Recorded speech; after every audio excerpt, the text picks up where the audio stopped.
Hello. Hello everyone. Hello, and welcome to a very special stream today. And by special, I mean shit, because going over one of the worst games of all time, Darkest Dungeon 2. Now, whenever I make like a behind the scenes video or try to make a behind the scenes video or anything like that, usually the video never really comes out, like ever.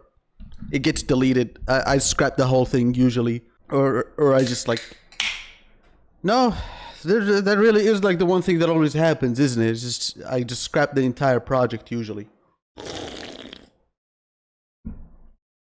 But this time around, the project actually has a lot going on with it. A lot of really good points, a lot of really bad points, and a lot of things that are just kind of wrong. And I thought that it'd be very interesting to go over that case and scenario. Sorry, did I say a lot of things that are just wrong? No, it was pretty correct through and through. It's actually pretty well made in that regard. But there are some things that are like some pieces of information. Okay, let me get this out of the way. Throughout the process of making this video, right? Because this is the first video essay that actually comes out on the channel. Usually those get scrapped after I write like several mountains of script. Usually that gets scrapped. However, this time around I actually went through and made the entire thing, and it was a mess. As you can tell, the entire video, really, it's a very internally conflicted video about an internally conflicted game that tries to mash certain things that really don't combine well with each other. And as a result, you kind of have like a poor execution in some areas and a better execution in others. I said it in the video. This is a really close game to being good on its own feet, but it never really crosses that threshold. At no point of playing it was I just like, hey, this is good. No, the closest I ever felt that it was good was when I turned on speed hack so that I can get through things a lot faster. Then I did feel like it was, like it could have been good, like it started to cross that threshold. And obviously as well, like I walked into this very biased in its own favor. I really wanted to like this game. I walked in with full bias. I have this thing where, see, okay, I think this is going to be very clear, but as I had already said, this is a video that is in its own soul. It is an internally conflicted video about an internally conflicted game. So you'll see me go on tangents and tangents and tangents a lot. I do that in the video too. It's just all over the place, and that's just how this one is gonna go. Next time, I'll of course try to keep it in mind and try to make some things better. But I thought it'd be very interesting to go over it here live on stream. That way, I will not have all the answers, and it's going to be probably poorly executed to a large degree. But on the bright side, it's going to be like a behind the scenes that actually comes out. Because the alternative is that it doesn't come out. Because I never upload those. Usually the closest I get was write a full script and then straight into the recycle bin. Now, let me tell you how I'm going to structure this stream, so that none of you get like a lot of headache and a lot of like, oh, he's ignoring my question. Let me make this very, very clear from here right now. I have alerts paused, and I'm gonna go through the video in parts. So after part 1, I will then and after that I will then read the chat, and then I will then I will unpause alerts and so on and address everything to the best of my ability. So that's how it's gonna happen from here until the end of the stream. I'm gonna try to go with the entire video here on stream today and get as many of the thoughts as I can out. I think when it comes to the legal stuff, I will probably have a seizure there, and I'll probably I think it's just a good idea not to even go over it that much. Just because, like, I suck at that stuff, man. I really do. The more I learn about it, the more I realize, oh, I'm actually really bad at this. And this is kind of how I feel about specifically that. Excuse me for a moment. I'm trying to be very laid back. I'm trying to take this relaxed. That way I can try and, to the best of my ability, cover as many of the thoughts that I have for the video. So, before I go over one more tangent, I'm going to read the chat. Good morning, every nyan. Bouncing on it crazy style. Why is Darktide music playing? No, that's deep rock. Would you rather watch a tree grow or watch it? Look, man, I don't want to lose my sponsorships, okay? Cut me some slack here. Let me let the alerts go through. Oh, thank you, Don. Would you rather watch a tree grow or watch a knee grow? Okay. Maybe pause. Maybe pausing the alerts was a really good idea. Any long ass can be better with speed up. I think I agree or disagree. Some games, I appreciate them taking their time. With Darkest Dungeon 2, however, which is the worst game possible, imaginable, really. That is the worst. Okay, I'm gonna pause there before I lose my mind. There's gonna be a lot of this, by the way. You better make peace with this. That I will just sometimes, the inner cage that I have that's just like barely containing the hatred that I have for this game that's coming from a place of love. That cage will eventually, like, sometimes it will just bulge in one direction and I'll have to just like weld with a welding tool and a hammer in the other hand, just like put it back in place. This is just gonna keep happening. I'm gonna keep getting real close to losing it, okay? Alright. That's about most of the chat. So, we begin here. And as I had already said, my first video essay that actually makes it out. Hey, not bad. That's a pretty good, honestly, looking at it collectively, start to finish, the whole thing. This is not a sorry. Collectively, this is a pretty good execution for a first time.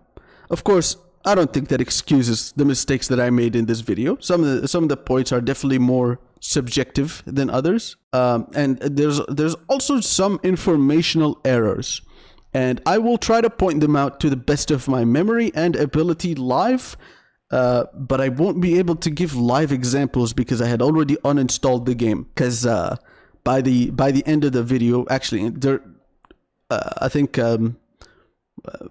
I don't remember what export attempt it was, but one of the export attempts had failed due to a lack of storage space in the drive.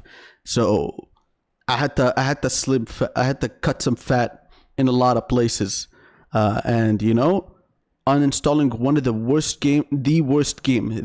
one on the market, uninstalling the worst game on the market, that was a really easy choice to make. I'll try to the best of my ability to point out the informational mistakes, because to tell you the truth, there was a very, okay, with all of the problems that the video had enjoyed and through all of its mutations and all of its processes and creation, every single step that I went through, there was one dominant problem that kept popping up time and time again from the moment I started making the video till the moment I was finishing the video.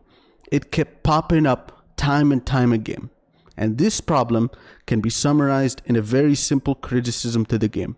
And it's that information in general, within the boundaries of the game itself and its external boundaries, are heavily obfuscated or outright missing at times.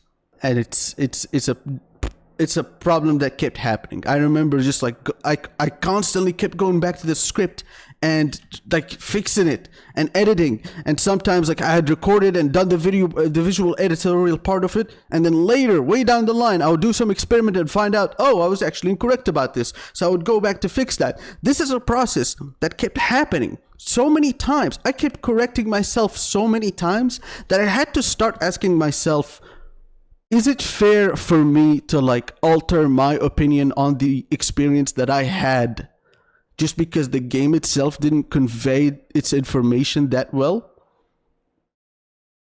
Like, at what point is it fair for me, and at what point is it fair for the game? That was a question that I had to answer for myself. And I think I took a more self-centered choice with this.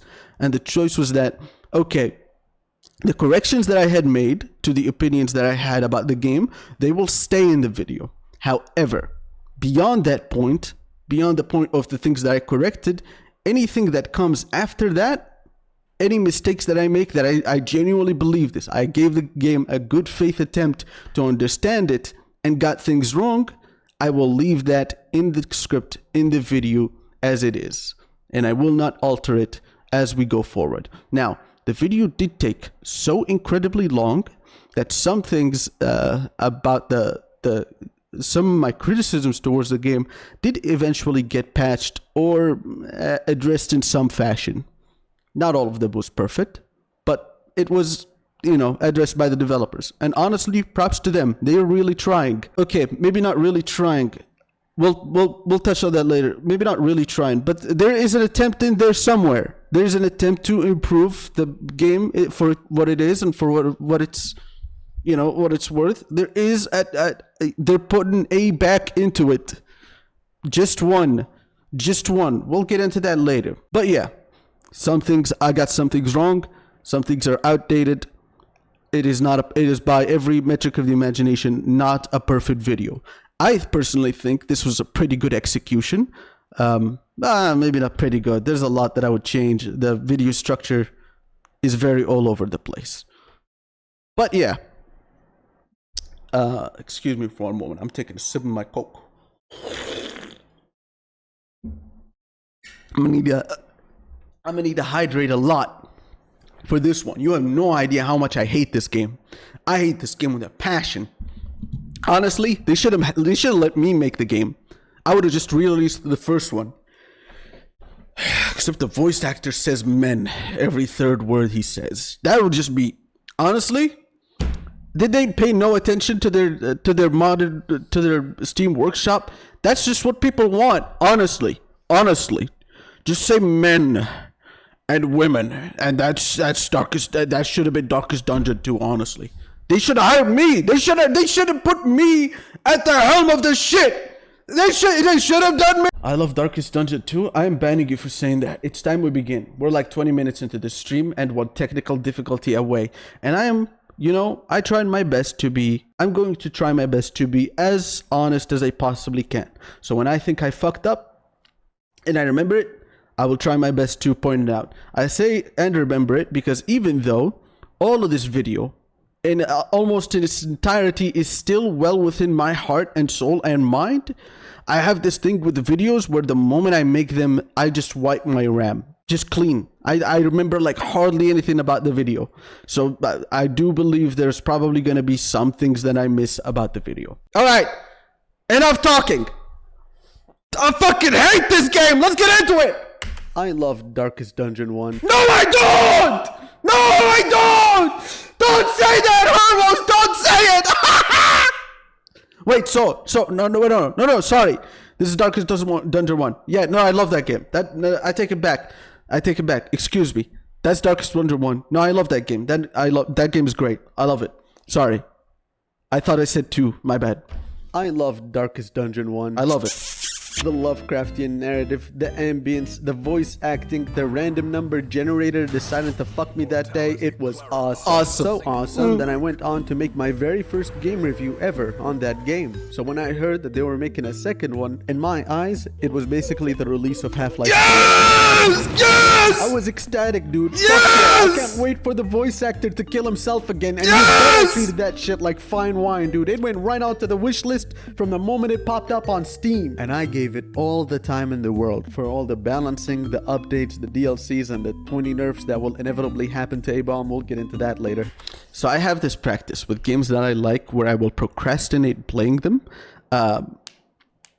And I will especially do that with games that I know or believe that the developer makes some significant changes to. So I had actually bought Darkest Dungeon 1 very early into its development. I think like not long after release, and I had heard that, and experienced them making significant and severe changes to the game and its mechanics, as well as balance changes that kind of like hit the meta pretty hard in some ways. I was there before stalling became a thing, if I remember correctly. No, that happened in early access. Then what the fuck am I thinking about? I don't remember. Anyway, I played this game very early into its development, and they were fortunately people who did, a lot of interviews, who spoke publicly frequently. So, they weren't like, they didn't completely shy away from the public, even though they both don't seem like they are the best when they are on a stand, so to speak. But honestly, they just kind of seem honest. I'm trying to burp. Hold on. They just kind of seem honest, because I watch them a lot nowadays, and I went back and watched some of the old stuff. They kind of just seem nervous in front of the camera. Sometimes it's better, sometimes it's not, of course, but that's just the impression that I get from them. Anyway, what I'm trying to say, I knew that they were going to make significant changes to the game, because I just know like that's just their style. Their iterative approach to the game is to make sometimes it involves a significant change. So I knew that I should probably stay off from buying it right away. And I was right. Yeah, the game received some severe overhauls, some severe balance changes. The balancing is so bad, man. They fucked it up, honestly. We'll also get into that later, because I made a conscious choice. I should have brought this up earlier. Sorry. When I said that at what point is it fair for me and at what point is it fair for the game, I made a conscious choice throughout the process of making this video to completely like keep away from the entirety of the I believe they called it the steadfast update, steadfast something.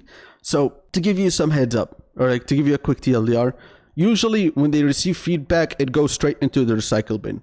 When they receive feedback about the balancing of the game, about the experience, it goes straight into the recycle bin, and if not into a recycle bin, into like a lava bucket, basically. Like nobody hears it.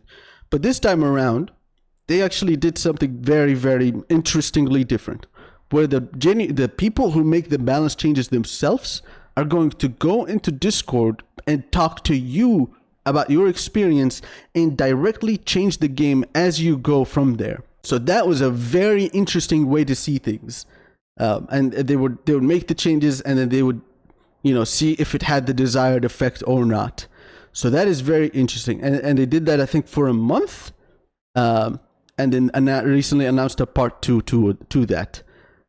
And that was meant to be them basically like rushing them addressing like some of the more worse balancing problems in the game, such as leper, and that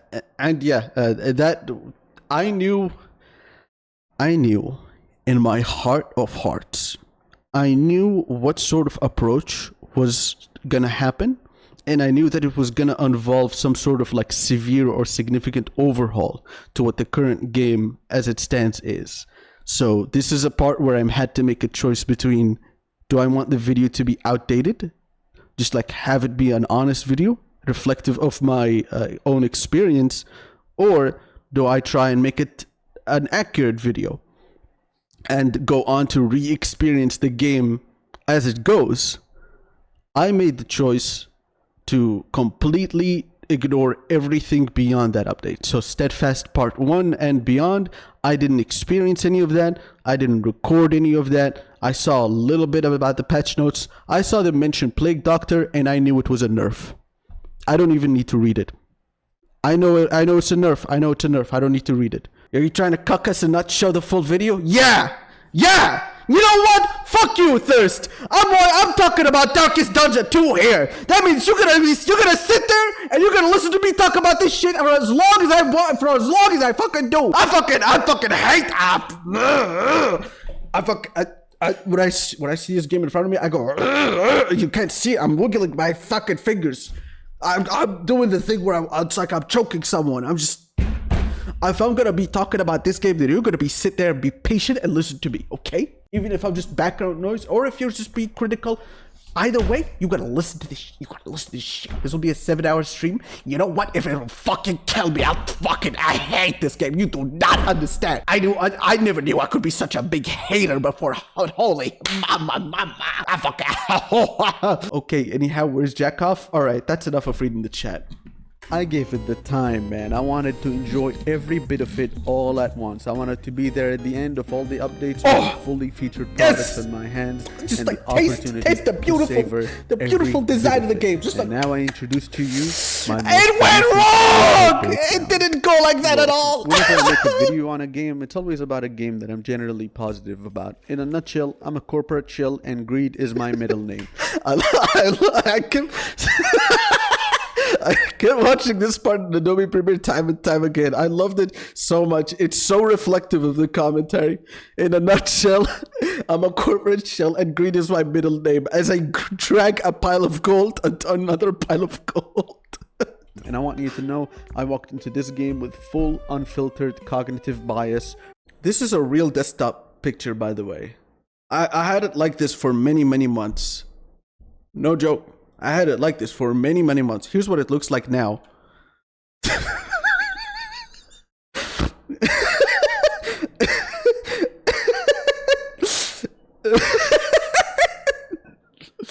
Yeah, the usual. Yeah, we're back to the... Yeah. Hi, Bob. Yeah, we're back to the usual. Okay, right away, right? Look, I was in a trance. Like I said earlier, this game was Half-Life 3 to me. So the moment I booted it up, I was already sucking the proverbial dick of Red Hook Studios. I had a positive review before I even booted up the game. And on the Patreon, I had already made an unpublished top 5 reasons on why you should play Darkest Dungeon 2. This is an edited version of that video.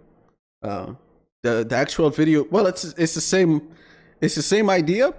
It's the same thing, but it had an actual Rule 34 drawing in there. And after some deliberation, I realized, oh, they're gonna kill me if I put that on the video. So it's not there. It does, however, carry the tag of porn is now canon. And then I played it for about 2 hours and found out that they went from Lisa. A roguelike to a roguelite. That is to say that they took everything that everyone loved and completely got rid of it. They got rid of it. They removed everything. They got rid of it all. The virtues. They got rid of everything. They fucked up the game. How did they fuck it up that bad? I should clarify from now. You can see how many abrupt segues happen in this video and just like read it from my soul, man. You really can. There's so many abrupt segues or like in the middle of a sentence or just like I instantly cut to something else. You could just tell, man. You could just tell I went off script so many times. I turned on Audacity and then I just read the script and I went down. Ah! Sorry. Let's continue with the video.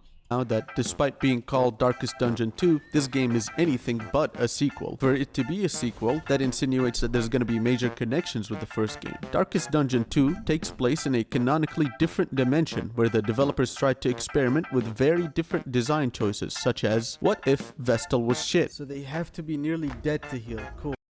I fucking died inside when I was reading this shit. That was my reaction when I read that shit for the first time. That was me. I fucking died inside when I was reading this. They did this shit to Vestal. They did this to Vestal? Really? The dedicated healer? This is the dedicated healing button for the character? They did this shit to her? That's insane. That's fucking nuts. That's crackamole. That's cracking. That's crazy. I could not believe dude. Anyway, other than the fact that I can't believe it, but I do believe it. This part is actually really well made. This is such a elaborate, immaculate way with words. Just this entire section, honestly, very well done. Very well. I'm patting myself on the back right now. You can't hear. Man. This thing is great. I did a great job with this part of the video. Bleed Guy is now Blight Guy. 2D becomes 3D. It's actually pretty good. What if roguelite mechanics, but unlocking items is completely random? So at a certain point. So this is one of those points where like I think I went about it a little bit more on the video. I don't remember. I don't remember if I actually went through with the edit for it or not. But so it's not completely random, but items come in like one of 4 tiers. Each tier is random in its own right, so you will never get like a tier 2 trinket while you're still rolling for items in tier 1. So for example, let me explain it here. So stagecoach items, 30 out of 30, right? You see this? So tier 1 would be everything you get up until number 10, and the tier 2 would be everything you get up until number 20 out of 30, and the tier 3 up until 30 So you'll never get like a tier 3 item, a tier 1, and every item is labeled in tiers basically. So it still is random, but it's not completely random. It's actually, maybe it would have been better if it was random. I don't know. It becomes a bad idea to keep unlocking, as that would dilute the pool of items that you can get. But that is one of those things where like it's not intuitive to understand that information. It's not intuitive to know that. I thought it was random because it looked like it was random. Actually pretty Hold on, let good. me What bring if it back? Like, look at this. This is the visual experience. You do not get technical information out of this game whatsoever. roguelite mechanics, This is what it looks but like. unlocking items is completely random, so at a certain point, Tell me, is this not a gacha machine? This looks like a gacha machine. This looks like maybe even a slot machine. Not a slot machine, but it looks like a gacha machine. You would not think that there was any sort of technical information with this. it becomes a bad idea So I to didn't. keep on So at least I didn't put it in the intro. I'm actually not sure. Did I put it in later in the video? I don't remember if I put in that technical information or not. unlocking, as that would dilute the pool of items that you can get. Information in general is now So, it's kind of two halves to the description of quirks of the game. One half tells you technical information, so it tells you plus this, negative that, some percent chance to start with a this instead of the turn. However, when it came to like I think everything quirk, it would just give you flavor text. And when you look up what is the effect of the flavor text, it would just say like, oh, it affects no choices. Okay, well, that much is clear, because when the effect is happening, the game does tell you that the source of whatever is going on in that moment is that quirk, but it doesn't explain what the effect is. And that was something that was very frustrating. Also, another note here, I didn't get to experience quirk effects at all up until like the 30-hour mark of playing the game. And I remember this very, very accurately, because I was quite estranged by seeing it. So I'm actually not sure if it was due to an update that the game started telling you that the effect was taking place, or if it was genuinely that rare of an experience that it took me 30 hours to start seeing the pop-up for a quirk to take effect. The thing that frustrated me the most, however, is that I still don't know what the effect is. It just says that it's doing something. I'll never actually know. And that's unfortunate. heavily obscure or just outright missing from the game and the Wikipedia. This is the wiki. Look at what the wiki says. Affects no choices, such as when at an academics study. So it makes sense. You know, a cultomaniac, someone who's maniacal when it comes to occult stuff, is gonna be maniacal when it comes to occult stuff at the occult place. But like, what does that mean? And this was something that frustrated me, because quirks like this made a massive difference when it came to the first game. Here we are at the second game, and you just don't even know what they do. Affects no choices. But what does that mean, though? What if the story was told backwards and in pieces, so nothing made sense at all until the very end, where it will still make no sense, but if you think about it, it will. In the first game, the entire hamlet was managed by various villagers trying to make ends meet. In Darkest Dungeon 2, the entire place doesn't even physically exist, it only manifests metaphysically. Is he trying to call me gay? Also, sex is no longer a mod, it's now So a lot of the VO for this game, or the voice acting, I should say, narration in general, a lot of the narration uses very academic sentencing or terminology, which makes sense within the boundaries of the game itself. I think the narrator is supposed to be called the academic, so it makes sense. And he was also like your mentor, your teacher. It makes a lot of sense that he would be, you know, more academic, more dictionarily accurate with his words. It makes a lot of sense, but still, like, experiencing that doesn't really rub off that well, because you end up not understanding like half the things being said. Darkest Dungeon 2, the entire place doesn't. Do I want to get into it? There's something up with this picture. Does anyone know what it is? None of you know. None of you know, but I know. I know what's wrong with it. I know the secrets of this game. No one will ever know, but I know. I know. I know what you said, Chris Tyler. I know what you said. I saw that interview. You fucking piece of shit. You think you can hide shit from me, but I know. It's boobs? Close. You probably don't even know. But you got it close, but no cigar. No nipples here, brother. All right, next one. Even physically exist, it only manifests metaphysically. Is he trying to call me gay? Also, sex is no longer a mod. It's now canon, and homosexuality is a valid DPS strategy. While ultimately, I don't Honestly, kind of based. But, it does pull me out of the immersion, because it's hilarious. think it's a bad game. I did put in over 100 hours and beat both game modes. So here is such a perfect characterization of me being like internally conflicted about the game and the video, because I knew like whatever video I make about this is gonna be fucking all over the place. It's gonna be so fucking I knew it. So I had to choose a side here. Do I want to make a video that is reflective of my experience, or do I want to make a video that is fair towards the game? Choose one. Do you want to be fair towards the game, or do you want to be fair towards yourself? You want to tell people your experience, or do you want to tell people, hold on, I see the pings. I'll read in a moment. One sec. Do you want to tell people the experience, or do you want to tell your experience? Do you want to tell people, the game itself, and be fair towards the game itself as an independent product? And this is such a perfect characterization of that internal conflict, because I chose both. And that's why there is a part 1 and a part 2 to the video in regards to the structure of the video itself. All right, I'm gonna fucking kill one of you if you're fucking adding me like this for no reason. I want to show the chat, but I see people saying I'm gay in here, so I don't know if this is a good idea. All right, let's see what's going on here. What's going on here? Let's see. So when exactly is he planning to respond? Okay, let me explain what I'm doing with this stream, because I think you joined later, and it's not your fault anyway. It's my fault for being for paying attention to this piece of shit game. It's a piece of shit game. I hate this game.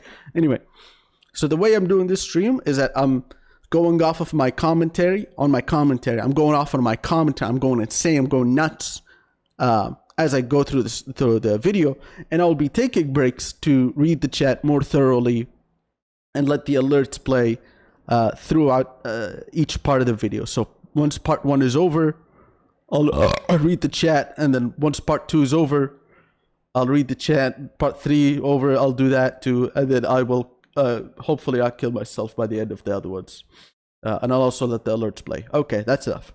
All right, let's see. Somebody said dick. Okay. All right, move forward. I can't help but criticize it, because Darkest Dungeon No way, really? Damn, bro. Ain't no fucking way. Can't have a what the fuck is this motherfucker? I can't believe this guy. 1 was amongst my favorite turn-based games ever, and to see the sequel be such a far and long departure of the first one has me playing that cuckoo-ass monkey game on both monitors just to put up with. Both monitors and a virtual machine, but I didn't. It was going to be too much of a nightmare to put that in the video, because I wanted to actually show what the setup looked like. You can't really show 2 screens on a video, which is the bane of my existence, because one part of my experience of playing old school RuneScape was playing it on 2 monitors. But I don't know how much of that am I going to be able to put in a video. So good luck to me. The game is mislabeled. It's not Darkest Dungeon 2. It has little to do with Darkest Dungeon 1 to even be a sequel, and this sentiment is also reflected in the reviews. I felt that way too. Because when I went into the game, I tried my best to be as isolated from the community, as isolated from the Wikipedias, as isolated from everything really, so I can have like as clean of an experience with the game as possible. I wanted it to be as close as possible to the experience that I had with the first game, because that was such a treat. I loved it. I loved so much about it. It fucking sucked. To go in blind. I died a lot, but I loved it. There's something magical about that struggle. It fucking sucks in the moment to see my shield breaker get one-tapped, but I love the gore gameplay loop so much that I just kind of don't mind it in the end. Yeah, it fucking sucks in the moment, but I love that game, and I wish I had that experience again. Thankfully, Black Reliquary is around, so I get to experience that to some degree. The advertising would make you think that it's related in some way, but it canonically doesn't even take place in the same dimension. In all honesty though, I have to admit a personal failure. While writing this video, I was extremely conflicted, because on one hand, the game on its own is not a bad game. It's not great, but it's alright. It's got some replay value for sure. But on the other hand, its labeling would indicate that it has a connection with another game. I think I tried too hard visually to prove this point. This point is very self-explanatory and intuitive. I did not need to go as far as I did visually for this. That game being Darkest Dungeon 1. So I went into this game with the expectation of major similarity. Also, saying that something is a road trip is not intuitive, so I probably shouldn't have did that. With the first one, which wasn't even remotely correct. In fact, I would go as far as to say that they degraded in some sections, such as the entire game heavily revolving around the usage of tokens and controlling them, but we'll get into that later. This internal conflict caused me to be quite critical of the game and everything that I wrote about it. Whenever I had something nice to say, it would be followed up with 2 other negative things to say. So, in order to have this video be objectively remotely coherent, it's gonna be in 2 parts. Part 1 is an informational, professional review of the game and its mechanics, how it functions, and so on. Part 2 is gonna be a first for the channel. So you can even see like some degree of that internal conflict taking place. I put in a note at the bottom there that says this way you can know if you yourself may be interested in the game despite my criticism of it. So there is an attempt for me to actually be fair towards the game itself. That's how much I've went against myself and my opinions. I tried to really put in like a fair chance for the game in this video. It's gonna be an essay. A video essay. Pure hatred. A collection of critiques regarding the various parts of the game and its mechanics, ending it with a mental breakdown that's canonically accurate with the game itself. I'm gonna boil! I already know! I did such a bad part of showing off what just happened there on screen. But that is the bug that completely invalidated the entire experience of the DLC, because the entire DLC is about that loot. It's about the loot window that just popped up, but it closes. It closes instantly. It closes instantly because of a bug, so you can't get the loot at all. And that's why the DLC was very negative on Steam for a couple months. As I abandon all professionality I love and this allow guy. unfiltered rage to fly free like a butterfly. Oh, damn, bro. Fire right. The crossroad is a place between places. Nuts! Nuts! That's crazy! No way! What? Amazing. Bro's got a severe case of annoying ass syndrome. That's interesting. Get a heal in real quick. Zero. And it had a positive relationship effect. He liked it. He liked it. He thought his fuck up was so bad. He fucking loved the guy. He was like, yo, you know what? It's the thought that counts, buddy. That's fucking nuts! What, he liked it? Brother's new mental illness medal just dropped. Now how the fuck is this a thing? Damn, a disease? Damn, another disease. I just cured it. What? As it would turn So out, this I was is- getting this so is many nuts! diseases because of this. This one is nuts! Why is hypochondriac so extreme as a quirk? If it's not gonna show up, if it's gonna have no technical information on it, why is it as extreme? Why is it that extreme? Why is it so OP as a demon? Why is it that? Why is it that way? Why is it that way? Quirk, and the game only.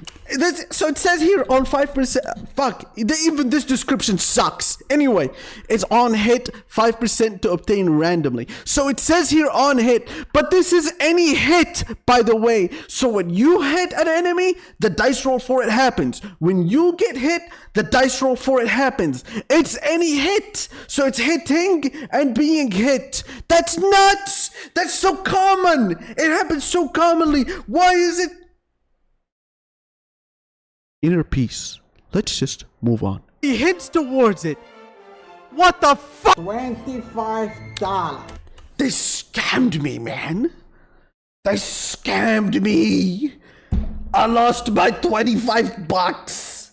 Me 25 doubloons. Yo, homos.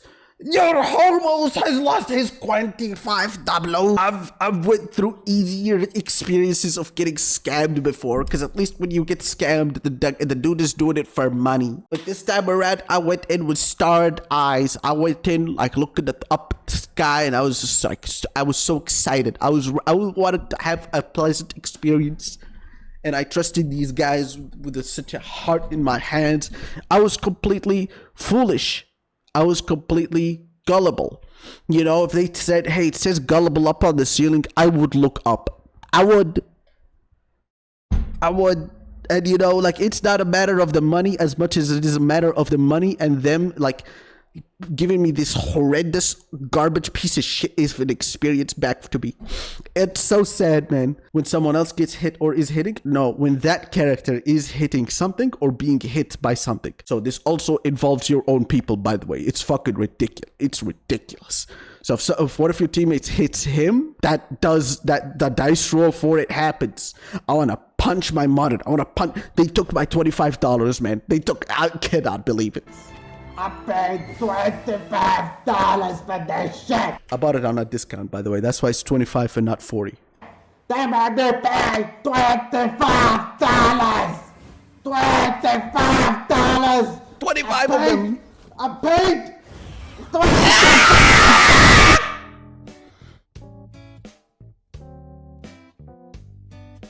Darkest Dungeon 2 is a turn-based roguelite that's meant to be difficult until you look things up on Wikipedia. See, the game is even more of an information battle than the first one, as some information is just outright not explained and the more difficult fights involve mechanics that are heavily obscured. The tutorials are pretty bad, coming in the form of text walls that you can read in the menu, and sometimes they are incomplete, leaving out some pretty valuable pieces of information. So this is, okay, let me back a little bit. Obscured. The tutorials are So you see the tutorials here, how it's like talking about something, pretty bad, coming in the form of text walls that and then like it shows off something here. you can read Okay, in the now this is still like menu. talking about something and it's just showing it off. Sometimes they are incomplete, leaving out some And then this one, this specific thing is highlighted. They should have used this a lot more.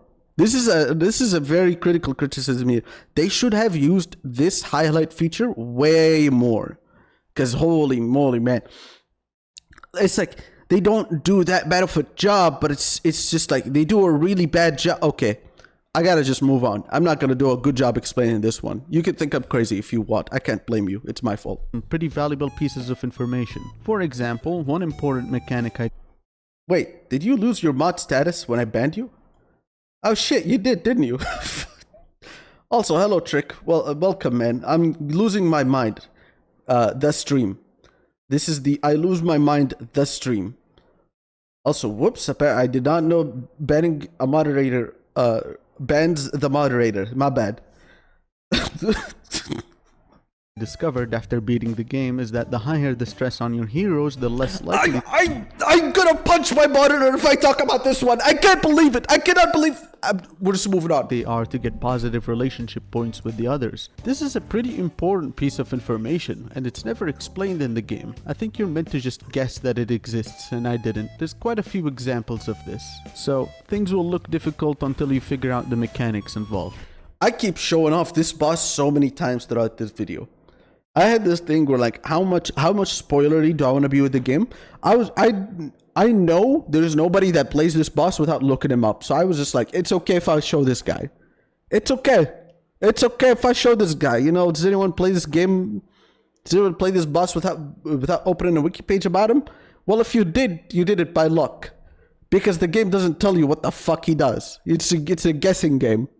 Unlock the right abilities or give in to the fact punch that the the monitor. developers I will have a bias punch it. towards certain I hate this characters guy. and abilities, but we'll get into that later. There's two game modes, Confessions being the primary game mode, with Kingdoms being So this is kind of a weird thing that happened, is that in the middle of me making the video, they announced Kingdoms, which is like a secondary game mode to the game. It's kind of weird. I don't know. I felt like it was a bit weird because it took what the game was and it split it in half. So what was the mechanic with this boss? If I get into it, I will die. All you need to know is that basically the orange token, the main way to deal with the orange token was in the phase before that. But you wouldn't realize you had to do something about it. Because because it doesn't tell you that that's gonna super massively enhance the boss's damage in the next phase. So I didn't look up the boss. Yeah, you also got extremely lucky, Dorpins. I watched you play it. Shut the fuck up. All right, moving on. Being more of an arcade. For the time being, I'll be focusing on Confessions, as it is the primary game mode and the way it was intended to be played. Confessions is a campaign of 5 missions, each mission containing a trip through 3 regions and ending with the mountain where the main boss of the campaign mission is located. So a lot of this However, is to just enter the technical mountain, information you're gonna about the need a game. boss trophy. I think a lot of this part is just technical explanations of the game. So I can, in good faith, skip through a bit of it here. This is all just good faith technical explanations of the game so that you at least know what this game is as a product before you buy it. And I try and leave my own opinions outside as much as possible. This game. The reason for that is because bosses are primarily mechanical in their difficulty. So once you understand what's happening, it's usually pretty easy to proceed. Whereas mini bosses said fuck that and instead use their multiple turns per Yeah, look at that crit, man. Jesus Christ. round to do high damage to your entire party. Watch as the entire team gets shit on in a single turn. Exaltation. I don't know why, but I have like no footage of this attack happening. But yes, this is a really powerful attack. With a mini boss, whereas a boss may very well just play a game of Stardew Valley, replying to your violence and abuse with a bucket of compost and then planting 2 Raynar seeds from RuneScape. Any good game of strategy has some degree of farming in it, planting the I show against the storm, but that's not really a good reflection of the commentary here. seeds for the future. Oh my god. So, I don't know if I misremember this or not, but like when I hovered over this thing before it explodes, it showed like it was just gonna be like a small circle of explosion. So I had my buildings and like other things around it. But I have to admit, And then it just wipes them, man! I can't believe this shit! The explosion wasn't as big as the radius itself. What the fuck? in a game about battling Lovecraftian nightmares, I would have never expected violence to be replied to with a diet consisting of nothing but uncooked broccoli. Harmos, are you bad at video games? Some games. Some games, yeah. Honestly, it depends on like my approach to the game, because some games I like to just play with zero brain, such as BTD6. But some other games I cannot get into without like going full autistic, such as Against the Storm, or what else? I guess Darkest Dungeon 1 to some degree, but I also play it, I like to play that game with zero brain, with like a turned off head.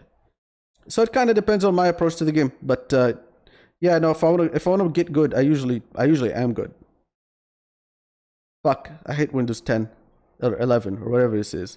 I hate Windows 21. I can't fucking properly put the chatterino back in its place. There we go. Alright, back. It seems pretty effective too, as the entire team gets so desperate for an unhealthy meal that they turn onto each other. Speaking of Lovecraft, this game is more about the love than the craft, as the narrator actively encourages you to push on. However, the game... I love my reaction to the narrator saying bravo. So when you land a crit, there's a chance for the narrator to say bravo, because it's trying to encourage you to keep going. That's my reaction to it. Storytelling is backwards, starting from the very beginning before telling you what predicament you're in. So it's gonna be a pretty long time before anything starts to make any sense at all. Heralded a new, pernicious phase of our investigation. Cool! So when does any of that start making any fucking sense? Which is unfortunate, because now that I've fully understood the story, I think it's actually pretty good. Just that it was told in a bad way. I keep thinking like those ties back there are like little cat ears on these guys. I don't know why I keep thinking that. Anyway, I don't get what you mean, Don. And also, so I think the story, like the idea of the story. So this is how you know like this, the devs really fucked up. It's because the idea of the story is actually healthy and a good thing. It's something that I genuinely am inspired. And I care deeply about the execution of these ideas. And I'm the artist. I'm the artistic guy that like goes knee deep about how the game executed these things and tries to put it. I used to have a whiteboard in my room that just like contained various details about this story. I cannot get into this without dying. Okay? I cannot get into it without dying.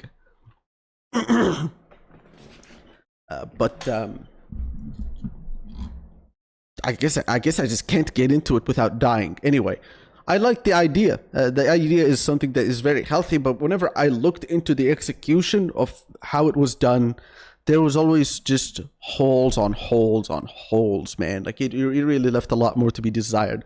That's how you know they really fucked up, is when the idea of the story feels like it got wasted. That makes me sad. That makes me a bit sad to see. Is the attitude of the new narrator a bad thing? No, I don't think so. I feel like he says some shit that you really don't understand. Like the writing, I think the attitude isn't necessarily bad. I think it's just the writing. I think they could have used better ways of expressing certain things. But no, I don't think it was necessarily bad. I think it was the writing that was bad.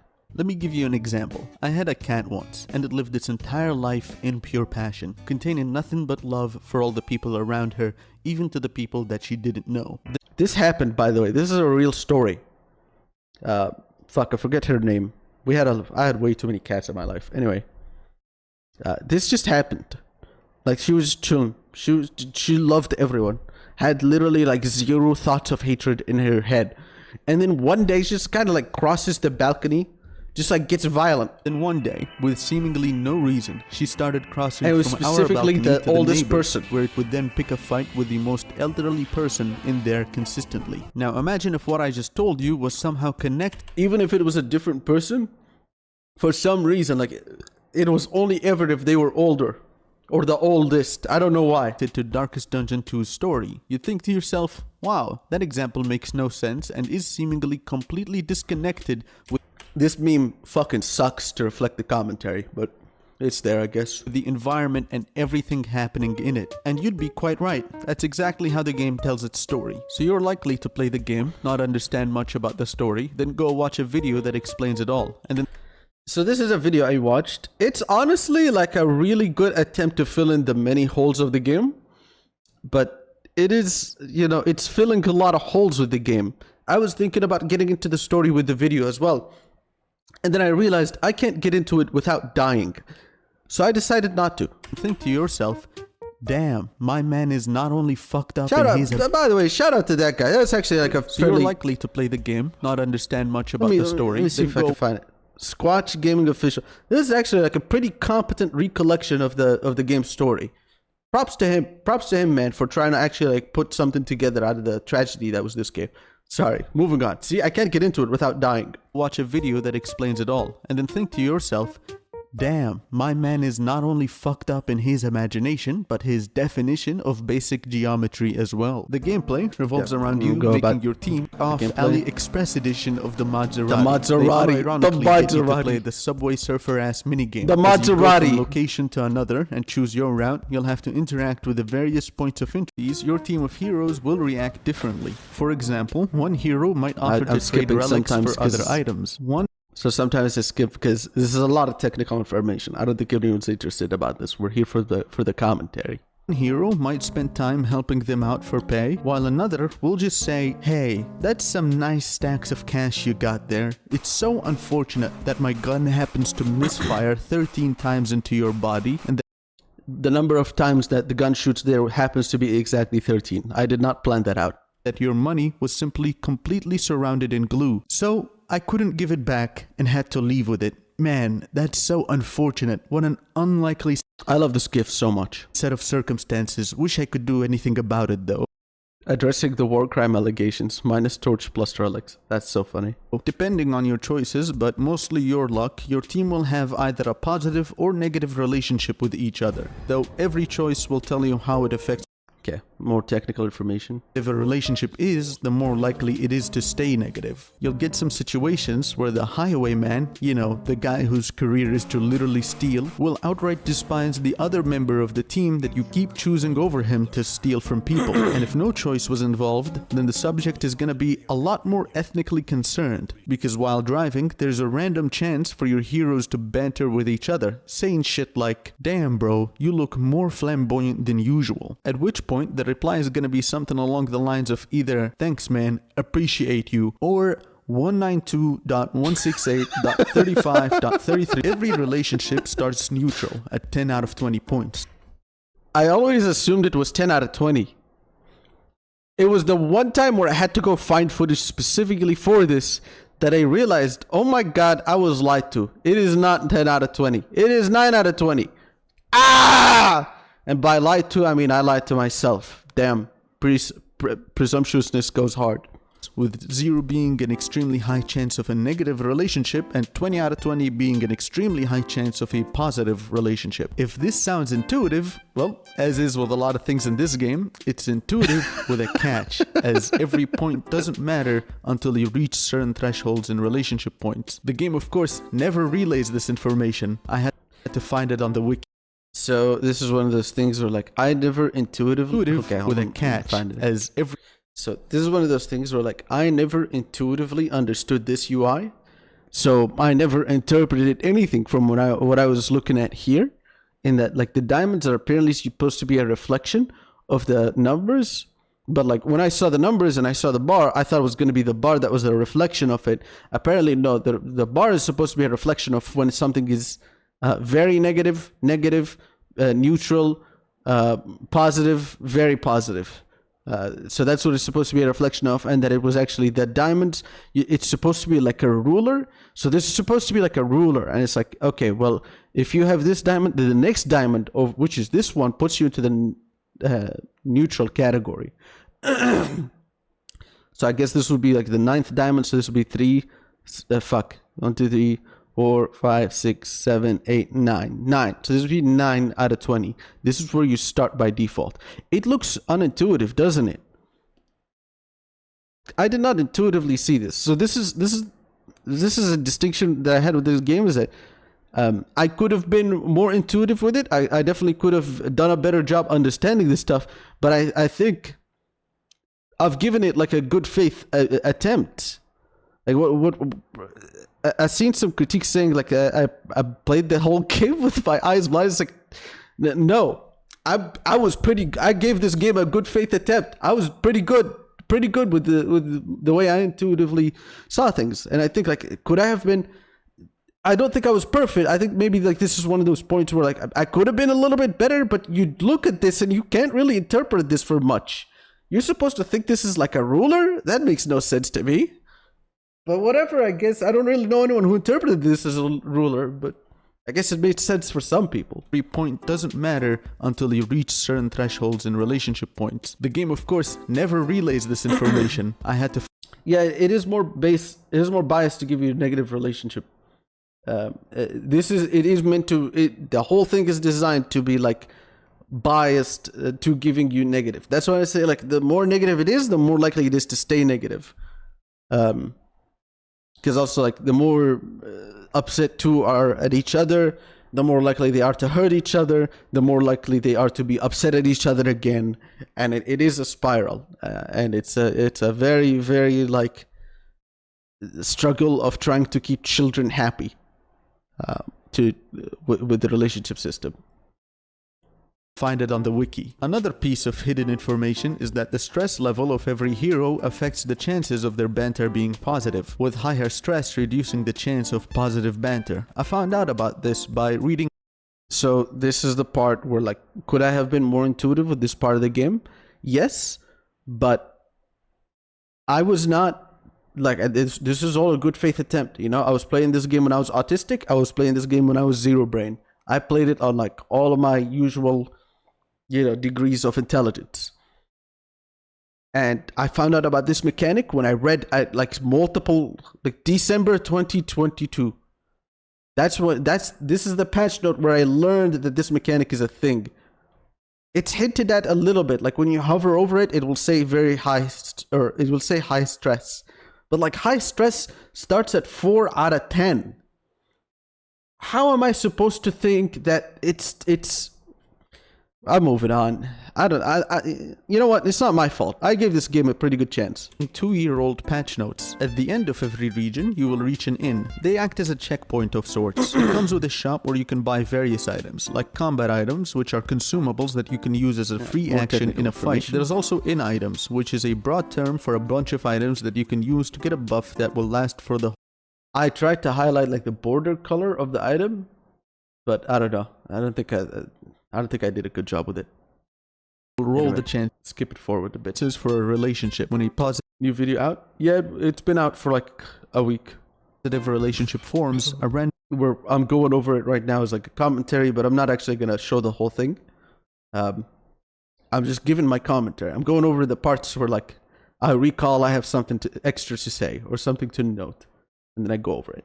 Ability will be chosen from both heroes to have a positive effect. The negative relationships, though, are much more severe in their effects, doing shit like making the game unplayable every time the dedicated healer does less healing than the poison gas expert. This happens too many times. On top of this, a negative relationship will force you to have the negative ability selected at all times. You can only select 5 abilities, so if a commonly used ability is selected, Well,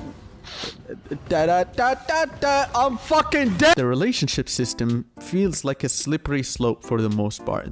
So that was intuitively how I felt about it initially, is that I thought it was just like I thought it was a slippery slope. I thought it was the worse it was, the worse it's likely to stay that way. The more likely it is to stay that way, the more likely it is to get worse. I think a lot of the game's mechanics reflect this sort of perspective as well. If you lose a character, the next character you get is going to have to be at an inn, so you're going to have to beat the entire region with one less character. You don't even get like an obstacle in the way or a corpse. The corpse expires, unlike the enemies. The enemy corpses don't expire. On top of that, like the next person you get is gonna have reduced relationship, so they're gonna be more likely to be more upset. Like it's just it really was, the worse it was, the more likely it was to stay worse. The worse it became. It was a spiral. And if you made wise choices and you got some luck, so long as you weren't too unlucky, you could battle it, provided you had like the right gacha items unlocked, which was mostly whiskey items. These two solve a lot of problems. This one right here and this one right here. So long as you don't get too unlucky. You can, of course, prevent this slippery slope from taking place by buying several liters of alcohol and forcing your unpaid employees to chug it down.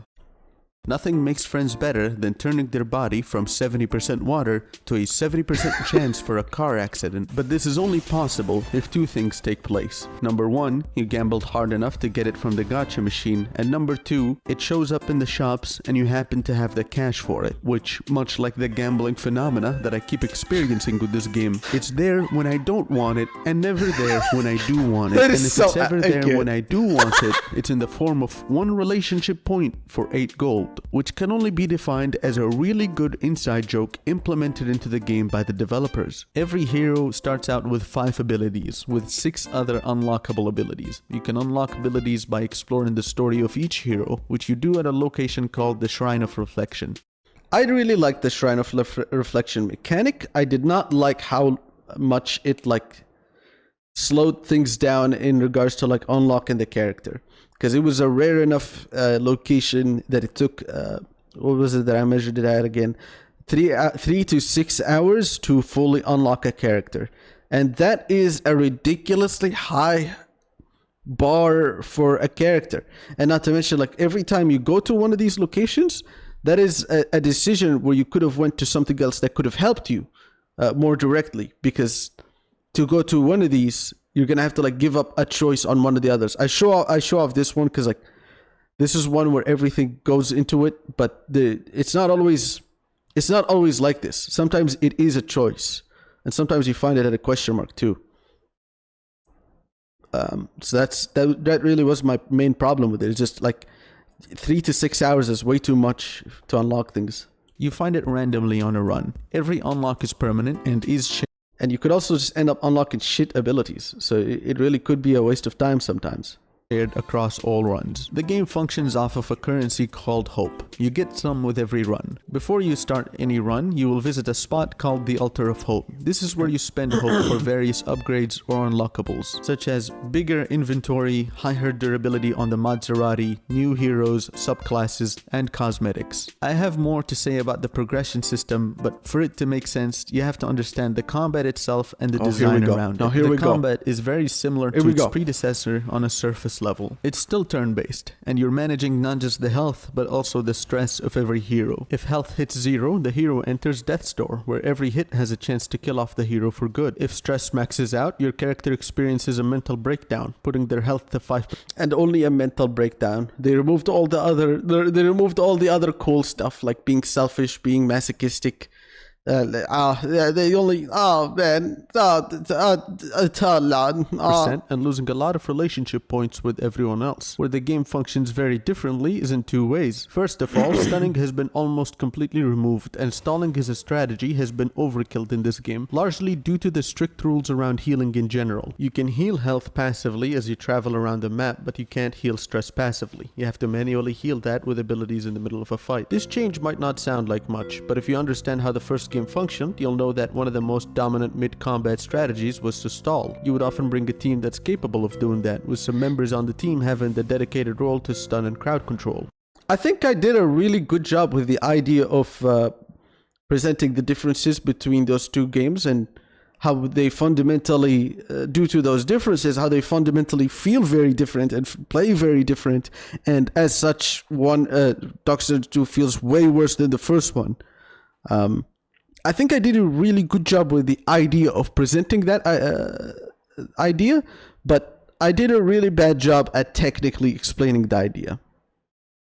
I guess for that to make sense, I would have to go into detail, which I will die if I do so. But since crowd control as a role doesn't exist anymore, most fights end up boiling down to a DPS race and the ideal team composition. So I had a thing in Premiere where I was actually thinking about like adding way more examples to this screen, but then there was that criticism of that I had to myself that like sometimes I try too hard to reveal a point, which I don't think was always like a good idea to keep doing, because there is like a lot of intelligent stuff with the video. There is genuinely, like, critically speaking, there is a lot of really good execution, but I feel like at some points I do over execute it, and this was a point where I questioned myself a lot and decided against it. Just looks something like this, and the items you unlock via the gambling machine at the Altar of Hope, they don't do much for you. I mean, just look at these stats. This is an item that I was constantly befuddled by. Well, why is it as bad as it is? What is 1% ever going to do for you in this game? Ever. I never understood that. Why are they like this? Why is it 1%? What is that ever gonna do for you? For the most part, the valuable items will be anything that either removes negative quirks or gives relationship points. Outside of that, it's just food items for more health and 1% combat per items food. for... Yes. Do you know how much food stacks up to? 2, 4. If you're getting the other thing for it. That's it. So like let's say like on a run where you really build for like food stack items, what are you gonna get? 12%? So like multiple stacks, it's gonna go up to like 12%. It's gonna suck. It's not something that's gonna make like a visible difference, and that's a criticism I have of this game a lot. Damage or debuffs. The backline of the enemy is usually the most dangerous. If not clearly dangerous right away, then eventually dangerous when you find out that they have a retrieve IP address ability. What? Hey, no, what the fuck? That shit just got me.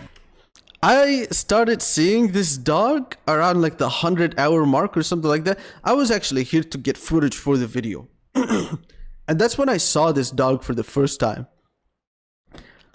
This is like a super rare mob apparently, and he's like a mini boss. He gets 2 actions per turn if I remember correctly, and he does 3 stress per hit, which is insane. Squeezy, I don't recall seeing this one in the difficulty settings. Now, for the second way that the combat heavily...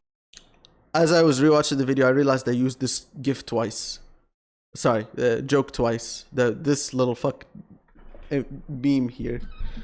I died a little bit inside because I knew like the video was already so big on the OBS. What's it called? On the fucking not OBS. Fuck. My brain's having a stupid. The video was already so big on Premiere's timeline. There it is. That like moving a lot of tracks or like extending it to any degree really like just has like a pretty good chance of crashing the entire thing. So I was just sitting there like, okay, if I'm gonna move this one out, I'm kind of screwed. So it's just gonna stay now. It differs from the combat of the first game. Well, that would be due to the token system. Okay. Technically, we're not over with this part, but I'll take a moment to read the chat. Hello, I watched the video, enjoyed a lot. Impression the insert. It was an absolute horrible game. I never tried. It is a conflicted game. It is a type of game where you have to love it with you have to love the faults about it as well to like it as a game. It is definitely a very flawed experience. But, you know, with how subjective games are, sometimes people really like this stuff. And I'd be a liar and I'd be a complete liar if I said, like, every game with a lot of flaws are not something that anyone should enjoy. I myself downloaded something that sets off literally every antivirus ever. And I thought to myself, wow, what a wonderful experience when I was fighting 3 monkeys because I ate one of their bananas. It's a... That makes no sense out of context. Anyway, it is a flawed experience, and I can get into games like that. You know, I do have some I guess the more adequate way of saying it, guilty pleasures. I have some guilty pleasures myself. This is a guilty pleasure for some people. Is just that there's a lot of flaws with this game, with what it does, and a lot of flaw, and especially high number of flaws with it when it comes to the advertising for the game, in that it says it's Darkest Dungeon 2, but has very little to do with the first game. So, like, I recommend, if you ever want to check up on it, I recommend, can I say this on stream? I think I can. I recommend piracy. Genuinely. Like, it's a practice that I used to do, to just pirate a game before I buy it. Back when I was able to trade in the US currency whatsoever. So like buying a $60 game was a very, very like high, steep price, for example. So I couldn't really pay for a lot of games, really. And I would have to pirate a lot of them. And if I really, really liked them in several years, when the allowance allowed it, I was then gonna buy it. That was my practice as a kid. But it's still like a healthy practice today. If you're not sure if you're gonna like something or not, try it out. Try it before you buy it. That is a healthy saying. And that is something that I should have, practiced with this. And we'll go into why later, but not now. Now is when I let my demons out from my soul. Here we go. And this is where I really, It's so bad! have to hold my tongue on the game. It's so bad! Before I continue, let me familiarize you with a certain concept I like to call the layers of progression in a game. Progressing in any game happens in 2 layers. The internal layer, which is progressing inside the game. This is such a great way of putting forward how people like get better at games. Honestly, this is so profound. This shit should go in a book. I did such a great job with this one. Honestly, I'm gonna give myself a pat on the back. I did a great job making this point. Holy shit. Usually in the form of getting better gear, higher stats, unlock better... I could have put more things on that little side list on the left, but I thought those 2 were pretty elaborate, so I just left it as is. Actually, that's not a stain on your monitor. There was actually more in there, but I fucked up the little effect that reveals things. And I should have deleted it, but I don't remember why I didn't. Anyway, that is a little snippet of even more text that was down there. That's because the way this works is that it's actually like a little opacity filter that goes down, and it reveals things as it goes below them. And it here, like right here where the mouse is right now, it actually just like touches the tippity top of some sort of text below that. So I actually had more things in there, but I decided this is... whatever, man. I'm talking about technical shit here. Nobody cares. I did a great job with this part. That's all that matters. Better items, more of them, and so on. Basically, direct increases in numbers. And then there's the external layer, which is the player understanding the game, how... I died in my heart and soul when I heard the music fuck up there for a second while I was reviewing the video. Because to fix that, I would have to fuck over myself for like the next hour, probably. Assuming I don't even crash.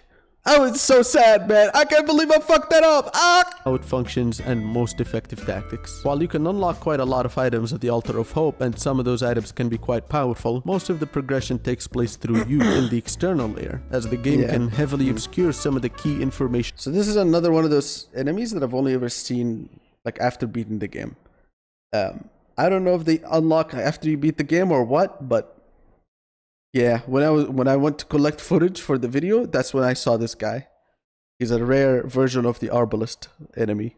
Into beating it. So while you can unlock subclasses, items, and improve your abilities, and all of that will definitely help. The guy, which one? The guy that was there. So it's the same guy. It's the same guy as the Arbalist, but he has a mask, and he's the only enemy in the game to use this special token right here. Why is this a negative token and not an orange token? I will never understand, but it is what it is. The key to this madness lies straight through Googling the individual bosses to understand how they work. This is especially true for the Obsession campaign boss fight, which is a fight that ends almost as quickly as it starts. I'm not gonna spoil much during part 1 of the video, but this is a fight that obscures what's happening so much so that I don't know anyone who didn't just look up the boss. There is one exception to this, McDurpins. He did this. He played the game after I had written and made this video. Most of this video. So I was not gonna update it. But anyway, while he technically didn't look things up, that motherfucker got lucky as fuck. You have no idea the shit I've seen. I wanted to kill that guy when So you can have several runs that reach the boss but lose all of them because you don't understand what's happening, and start the next run just as clueless as the first run. Now, how does any of what I just said tie into the token system? See, the game is generally less reliant on chance than the first game. Sure, there's the obscured behavioral mechanics of some of the enemies, but generally speaking, that's how everything's much more certain. Except for the terminology. And I'm so close. I'm so close to losing it. I'm so close at any moment. Bear with me here because this part is not easy to explain. We all know what a buff and debuff is. When I have to talk about regular, normal, established conventions and that's how you know. That's how you know it's bad. It's so bad. Buff is a boost to stats and a debuff is the opposite of that. Pretty simple. You probably already know this if you played any RPG ever. Very standard. I love that PNG so much. I use that shit in like several of my videos. Today was fun. Do you want to hug him or do you want to nuke Venezuela? Terms. Darkest Dungeon 2 saw this and decided to reinvent the wheel. The design is very human. I had something really bad. Something really bad in here in the actual original edit of the video. I can't let you hear the original because I would get banned. Why am I self-exposing myself? Check this stupid ass shit out! For whatever reason, the term buffs and debuffs got renamed several times in the same game. Instead of buffs and debuffs, you got tokens, positive and negative tokens, combo tokens, vanguard buffs and debuffs. Not to be mixed up with buffs and debuffs, or in buffs and in debuffs, consecrations and orange tokens. The game's more. So I saw some little dipshit. Hold on, bring that shit back. One more. Debuffs, or in buffs and in debuffs, consecrations and orange tokens. All right, boys, pay attention to where the mouse is for a second, right? Pay attention to where the mouse is. So some motherfucker, I saw this little dipshit. I saw that motherfucker. I saw this one guy saying, "Hey, you forgot about stealth tokens when you talked about this." So if you pay attention to my mouse here, you see like this is a stealth token. Okay, this is what a stealth token is. And if we wind back the video a little bit here, you see that stealth has its own category, right? So it sounds like I missed it, right? It sounds like I missed it. I forgot to mention the one category, right? It sounds like I missed it. It sounds like I missed it. Vanguard buffs and debuffs. But I didn't miss it. But I didn't miss it. Now hold on. Not to be mixed up with all- buffs and all this come debuffs, out. or in buffs and in debuffs, consecrations and orange tokens. So okay, if you were to exclude the fact that it's in this list here, if you were to exclude this, Where would you tell me that stealth tokens are? That stealth is on the screen right now. It's not there, right? It's not there. I'm looking at the chat. I'm reading the chat right now, right? It's not there. Come on. Bisa Isadora. Dora say, can you point out where stealth is? Is stealth token on screen right now? Excluding this list on the right. Excluding this list. Does anybody see the stealth token? Dora. Dora say point on this point.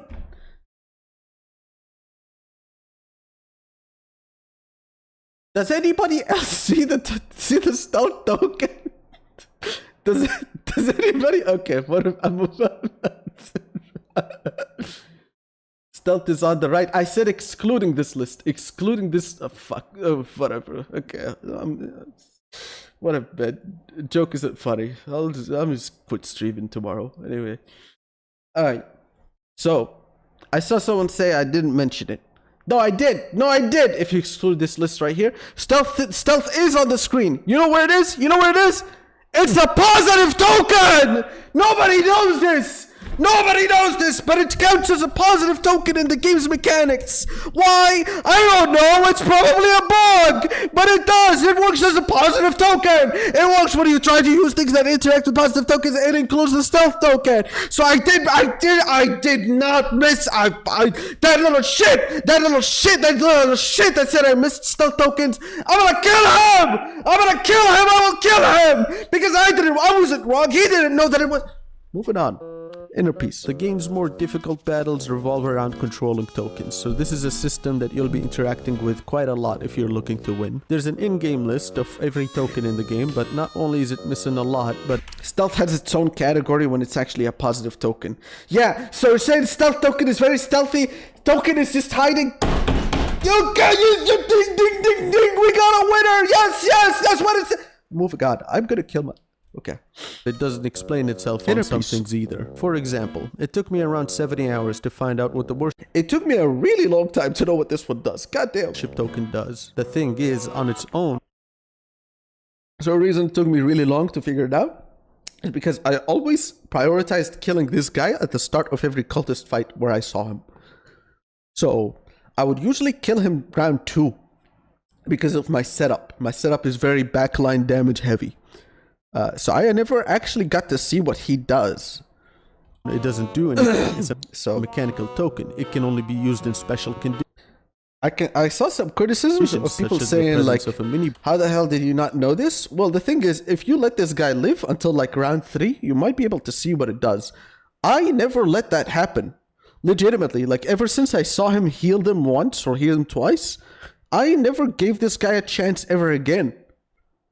Legitimate, like that's just I played this game with pattern recognition, man. I saw the tentacle on this guy, I went straight for the neck.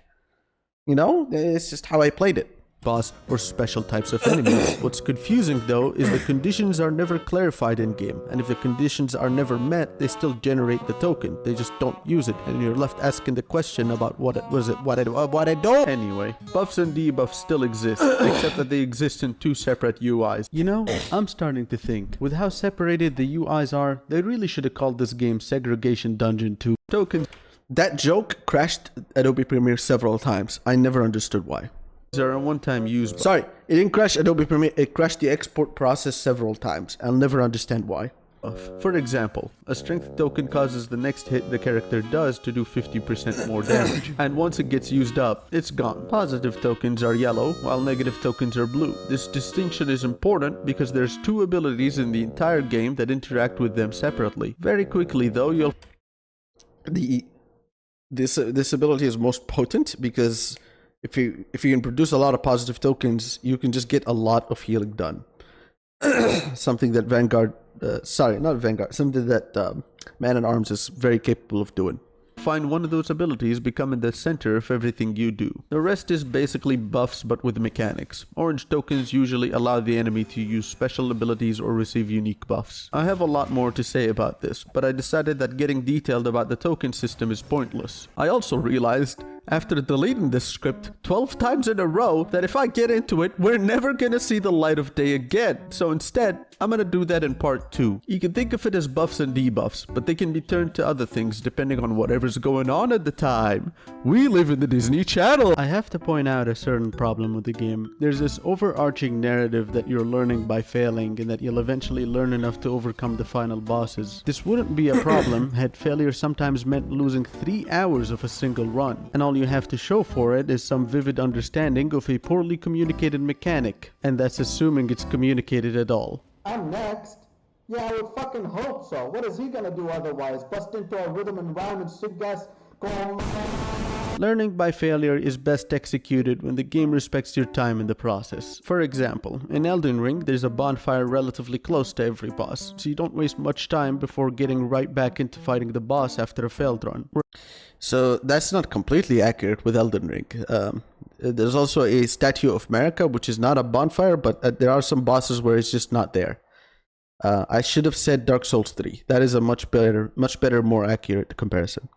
Whereas in Darkest Dungeon 2, you have to spend an entire run to reach the final boss, who are all heavily mechanical, and they don't always communicate what they do effectively. So you will usually fail your first run against them, which is frustrating, because that means you have to spend a cutscene or camera pan, take its sweet 3 hours. So I had like several paragraphs trying to explain this, and then I saw like a comment one day that just said it way better than I could, so I quoted it. There isn't anything new, it's just all more of the same things again. Not to mention, the game constantly takes this slow approach, letting every cutscene or camera pan take its sweet ass time. Even the buttons can't be clicked until a full 3 seconds pass. Okay, it's a game about learning by failure, but it does a lot to make it clear that it doesn't respect your time. Alright. We took 3 hours, but we're at the final boss. Oh, look at that. This is the same boss that I keep showing throughout the entire video. I hope they delete him. What he's got over here. Oh, cool. He only does 72 critical damage every hit, and the only way I can counter... The thing is, I can reliably win against this guy. I don't really lose against him anymore. Whenever I did like a test run or anything, I take it against this boss. Because the way I see it is, he is the hardest thing that the game has to offer. Because he challenges the main dominant way of playing the game, which is DPS racing. I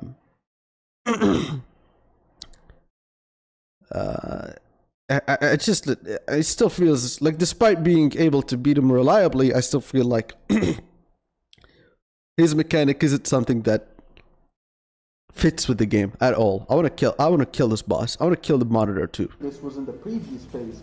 The time where I did. Only thing I know about this boss is that every time you show it, someone in your party is about to die. That's because he does like a really high amount of damage. That's his entire gimmick. Is the more of this little orange token you have up until 3, the way more damage he does, and at number 3 he crits. A crit will then allow him to one-shot anyone from max HP, regardless of whatever. I guess if he has like a weak token and you have a block token, you can probably survive a one tap there, but that's that. What was the final number of deleted script? Oh, let's take a look. I archived it all, so I'm not sure if I can just pull it up right now. Yeah, no, it's gone. I can pull it out of the archive. We can take a look. We can actually take a look. You know what? Once part 1 finishes, we'll actually take a look. Didn't know that this would happen. That's cool. That's great. That's amazing game design. I really hope these guys go on to make more games. While the game is procedurally generated, until you unlock a lot of items, the experience is going to feel very repetitive very quickly because there won't be many differences between every run. So that's the gameplay loop of the Confessions game mode. You start a run, make your team, traverse the map, choosing which locations you want to check and what trouble you want to run into. You try your best to get the team to like each other and equip them with the best trinkets you can get your hands on to prepare them for the harder challenges of the game, which is usually a boss lair or the many stresses of a campaign boss. Whether you win or lose, you'll go back to the start and pass by the Altar of Hope. In this location, you spend a currency called Hope that you get by playing the game to receive various permanent buffs or unlock new items, heroes, or subclasses. As for the Kingdoms game mode, well, it's got its own group of obscure mechanics, but you can think of it as more of an arcade. Instead of a campaign mission, the story takes more of a backseat. You're meant to protect the various inns around the map from enemy sieges that happen occasionally. If you lose too many inns or run out of time, you will lose. To win, you have to progress the quest enough and eventually confront the leader of the beast faction. As you go around, you can upgrade the various inns around the game with some restrictions. You can also control every character in the game individually, so you can have them defend against the sieges when you want to go somewhere else to do a quest or something. Though if they're not in your party, then they can't go on their own missions, only fend off the sieges that you don't want to deal with yourself. You get one of every hero in the game, so you can form little defense parties that you move around the map. The game mode has its fatigue mechanic that's meant to discourage you from using the same you find on the road are usually far more valuable than whatever the store has to offer. I would go... So I don't know if I was alone in this one, because I kind of stayed away from public opinion as much as possible while I was building my opinion. But why are the stores so consistently bad in Kingdoms? I never... Was I just unlucky? What happened? Why, are they just intentionally designed to be bad and you're supposed to get lucky on the road? I don't know. I'll never know. Go into more detail, but in all honesty, I'm so sick of obscure mechanics. Just the other day, I found out that you can actually skip a day in the game and choose to do nothing to let your heroes recover. Yeah, so I never knew that button was there. From their fatigue. I had to find out about this from Red Hook's yeah. That's insane. And they don't even show it in the picture. Like, this was such an unknown mechanic in the game that they had to put out a post about it. Okay, no. Official YouTube channel community posts. But by the time I had found out about it, I had already finished playing through the game mode. Overall, though, everything happens much quicker in the Kingdom. Yeah, it just kind of ends abruptly and then deletes your save. Damn. Game mode. Every region is much shorter and every currency reward is vastly reduced. This is likely because the amount of fights you'll be going through is going to be a lot more than you usually would go through in the Confessions game mode. That's it. That's all I have to say about the game as far as a calm review goes. If you wanted a review, that was the review. From here on, this guy just represents like the entire vibe of the video. And honestly, I love him for it. I love this guy. I believe his name is Asim Barber. I'm doing this for me, not for my own well-being or anything healthy like that, but because I rolled a d20 on a willpower resistance check and landed a nat 1, not because of bad luck. I see the redemption. We'll get to that eventually, after part 1. But because I paid $25 for a game not just this shallow, but also so different from what it portrays itself to be. You've heard me explain the game. Now you're gonna hear what I hate about it, of which there is quite a lot. While the combat felt initially improved from the first game, all the cool parts of the combat from the first game have been removed. No more stunning, no more disrupting enemy rank, it's just a DPS race through and through. Even the corpse mechanic on the enemies was watered down. Whether you kill an enemy using damage over time or a critical attack no longer matters. Enemy corpses now always spawn to ensure a consistent degree of bullshit present at all times. For a roguelite game, this one is a marathon. The longest roguelite run I ever had in any other game was about 1 hour and 40 minutes in Slay the Spire. In Darkest Dungeon 2, I died on that run, sadly.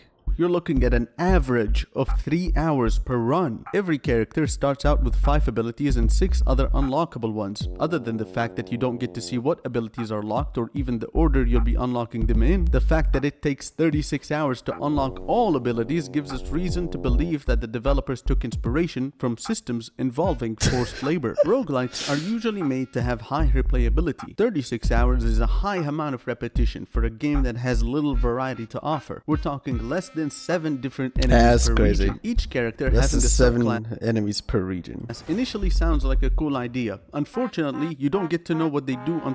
So this is all you get to know in the game about what a path does. That's it. This pop-up and then it says like it affects some skills. So the first way that I initially interpreted this is that I thought this applies to like some abilities as like a 3-turn buff or something. But no, this is just like a passive that the path has. And then some abilities work differently beyond that point. So that's cool. Yeah. There's a short descriptor, but it doesn't mean it. So this is another crazy one. Monarch is actually bad against cosmic horrors. There's another path that's actually better against them, which is insane. That is insane. So they made like a path that's supposed to be exclusively better against them, but is actually exclusive, is actually worse against them than some other path, which is insane. anything because sometimes it can be completely wrong. Not to I'm mention, sad. some subclasses are just Carcass! I can't get into it. I'll just let me in the video get it. I'll just let me in the video explain it. I want to inner peace. So is it bad or just worse? Both. It is the worst subclass and also worse at dealing with cosmics than another subclass. like the Carcass subclass for the Helion, where 2 rounds in, she will do, and I shit you No, not, damage! 0 damage consistently. There's no mechanic at play or anything. You get some damage It's reduction. just extremely push back. So, am I getting into it, chat? Are we getting into it? I'm losing my voice. You probably noticed. I'm losing my voice. Do I get into? Okay, we're gonna get into it. Just a little bit. Just a little bit. Just a little bit. Okay, we're not gonna get into it. We're gonna get into it just a little bit. Just a little bit. So, the version of Carcass that currently exists, or the one that I experienced at the very least, is actually a much worse version that used to be in the game before. So the other version, I don't remember how it was, but it used to be actually like not that bad. It used to be like an actually valid strategy in the game. But then they gutted it, and that version in the game, that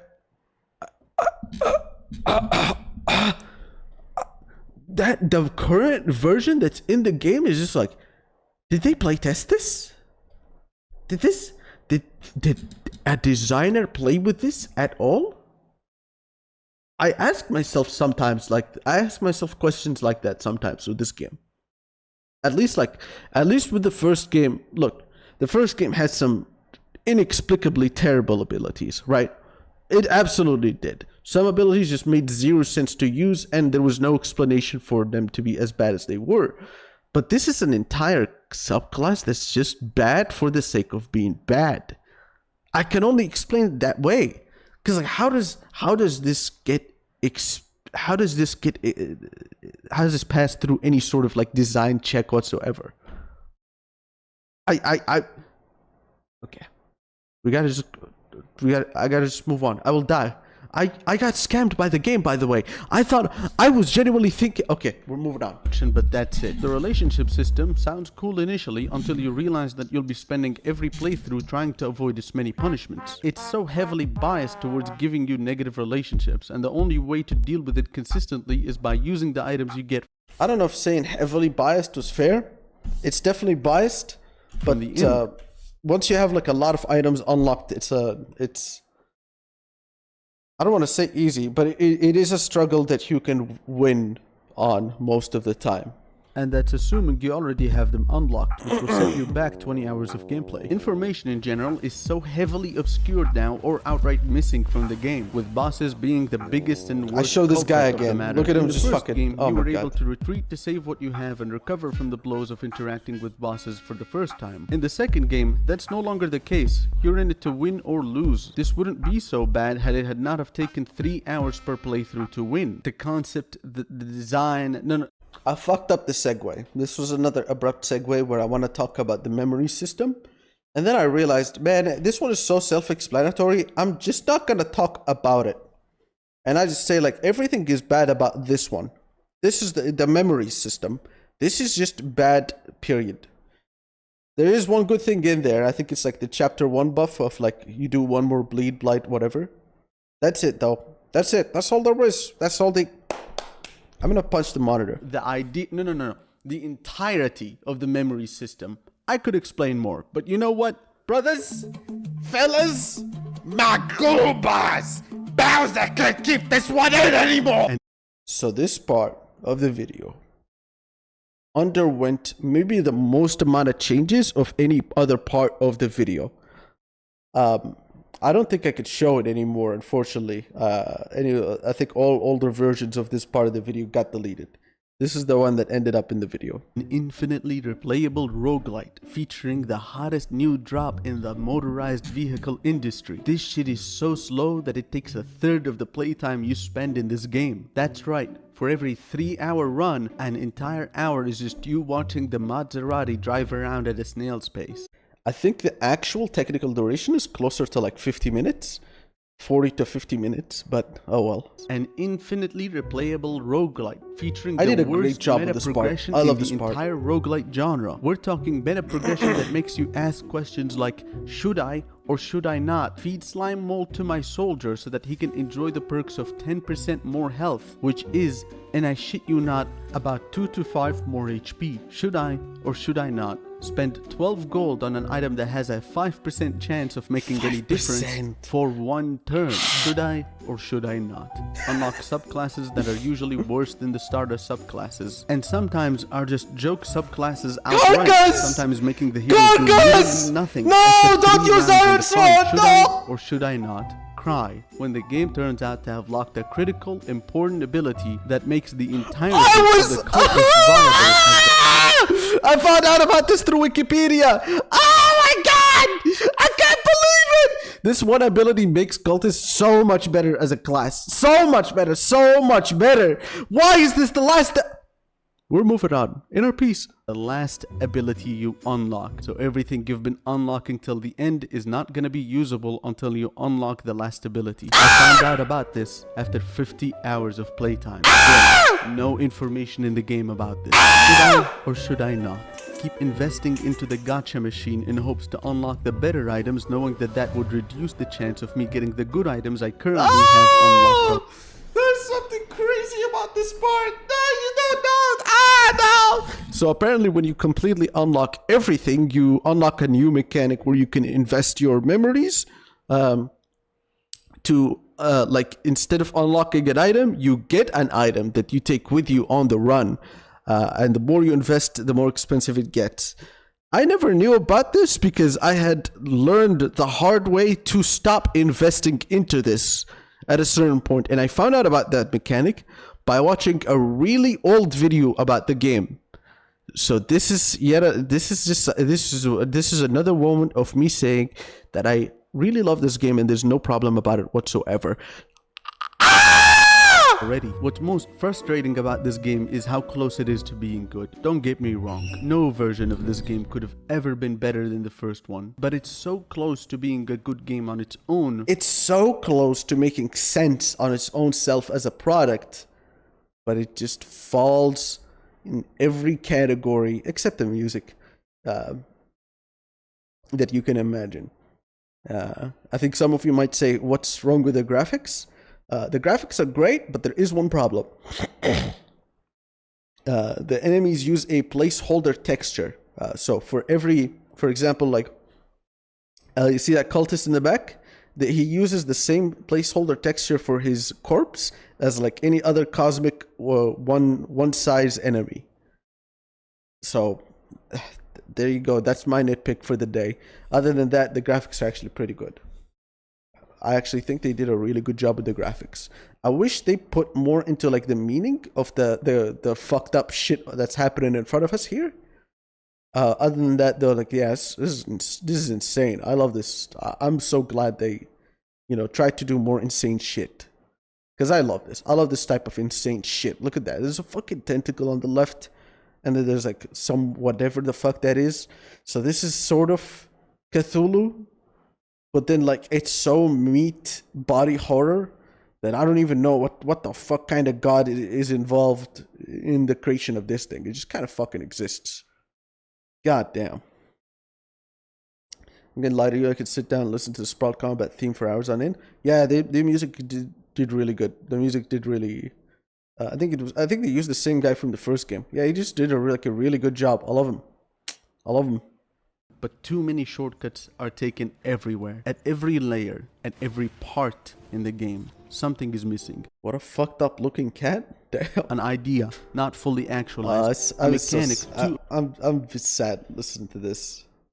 I wanted to love this game, man. I really did. obscure to be understandable. Information that is just false at times. In I the was sad gameplay, when- the list of tokens is there, but unfinished. In the loot, you get 10 versions of the same trinket, and there's no loot protection either. So if you had just thrown away an item, you can absolutely get it back again. Even in the That happened, by the way. So I actually wrote that into the script, and then it happened way later in the video.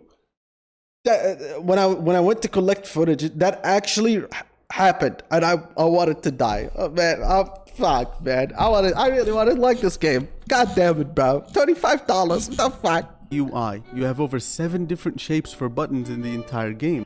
Unrelated, but I will forever never believe that Pyro fucking named this, used this as a fucking title in one of his fucking videos. Jesus fucking Christ, what a fucking furry. Even in the tutorial, featuring UI and buttons that aren't even there anymore. Even in the subclasses, with some that seem like they're just meant to be bad on purpose. Even in the DLCs, we'll open that can of worms way later in the video. And worse yet, they're selling this phone game for $40. 40 USD! I downloaded malware and it was more fun than this shit! I actually could have used some other like really funny parts for this part of the video. I didn't. I wanted something lighter, because otherwise I was probably gonna get banned. Now that's crazy. But you know what's really crazy? Where the fucking horse starts making horse noises and pickpocketing the woman. As I ask her, are you possibly willing to be harassed? Easy. Calling this game Darkest Dungeon 2, advertising it as a roguelike, charging people 40 doubloons to then find out it's a roguelite, and there isn't even a single dungeon. Wow! Wow! Wow! Wow!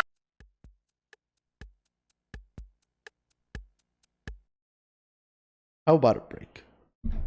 A nice little break. Let's take a break. Huh? Let's take a break. And just breathe for a moment. How about a chat? A nice one-on-one, if you will. It's not a one-on-one. I'm fucking streaming. What am I fucking saying? But hey. Let's just chill out for a moment. I had a lot to say.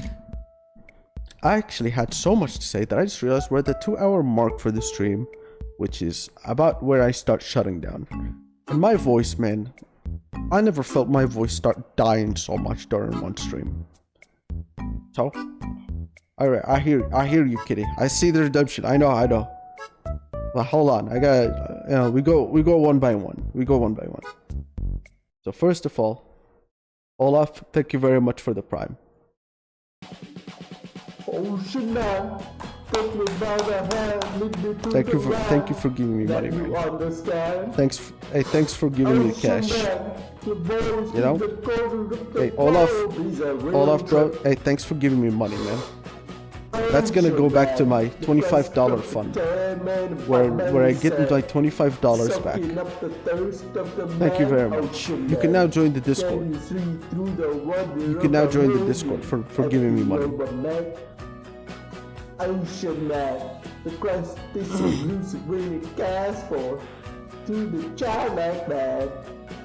Ocean man, the secrets of a life for based in the sand, soaking up the thirst of the land. Ocean man. Ocean man.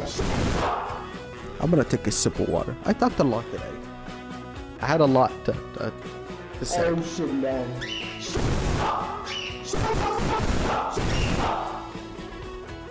Fucking bird. Ocean man. Take me by the hand, lead me to the land that you understand.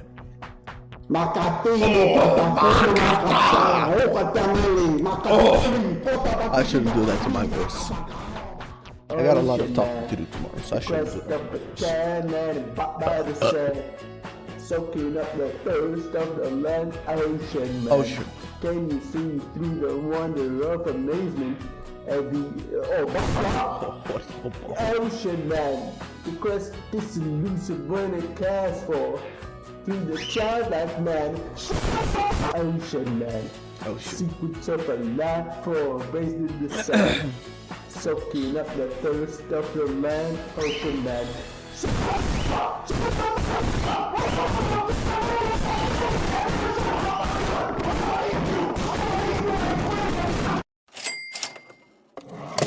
Don't spend it all in one place, my favorite Kuva sexual man. You know, it's $1. I don't think I can. You know, it's $1. It will probably be spent in one place, but thank you very much. There was one time I'd like to have a one-on-one talk about some stuff in the video. I was writing all this down. You're gonna do it. I would prefer writing it down because I will probably forget to say things. But I'm not against it. We could have a little chat. I'm definitely not against it. I gotta talk to you guys a lot more. All right. Wait, hold on. No. Hold on. Wait. I forgot. Yeah. Hold on. We gotta get the I'm about to ban someone music, which I play for when I'm about to ban someone. That's okay. That's not that song. But here. This is the song. I'm about to ban somebody, boys. Somebody's about to get banned. He just got scammed. It's a 1 in 9. Honestly, what did you expect, bro? What did you You know what? Thank you. You know what? Thank you. Thank you for letting me ban you. Because now I feel it's just infinitely better. Alright. How much did I have to ban him for? What did it say? Like 1 minute? No, I think it said 1 week. There we go. That's pretty good. 1 minute? Nah, I'm pretty sure it said 1 week. I'm 100% sure that it said 1 week. Here, let's double check. Yeah, that says 1 week. That says 1 week.